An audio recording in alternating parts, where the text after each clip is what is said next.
Our Kitchenaid stand mixer attachment for the juicer and sauce attachment accessory. I already opened it because you can't do that with one hand, and I have my trusted assistant helping me now. It had this. It was very well packaged. Can you see inside? Alright, so it's comes with these parts already in it. This looks like the chute to push the food down. And let me get the booklet so that I can see what all the different parts are, because I'm learning too.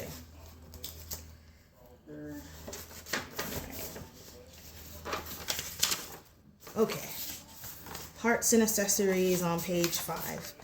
So the first thing I pulled out when I opened the box was the cleaning brush for the screen. This looks like it is the juice container, and it's numbered with milliliters and cups, and it's got a lid.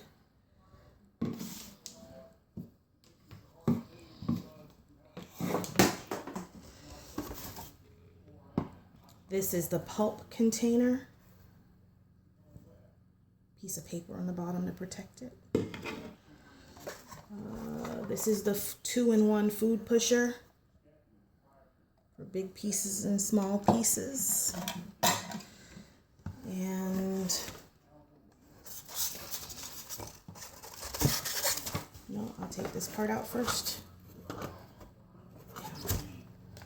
Okay, so this is, ooh, that's everything.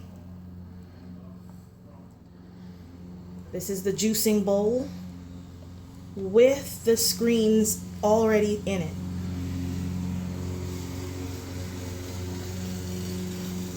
That's my neighbor mowing his lawn. So I'm gonna take all of this stuff out in just a second.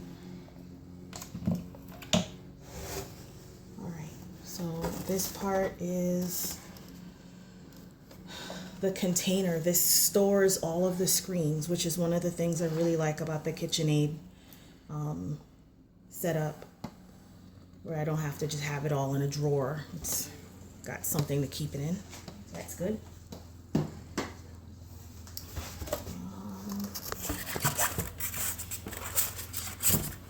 Okay, another piece of styrofoam that is the part that connects to the Kitchenaid mixer, so there's a piece of foam to protect that. And this part is the hopper and the feed chute, and this part is the drive assembly. All right. So I'm gonna put it together now.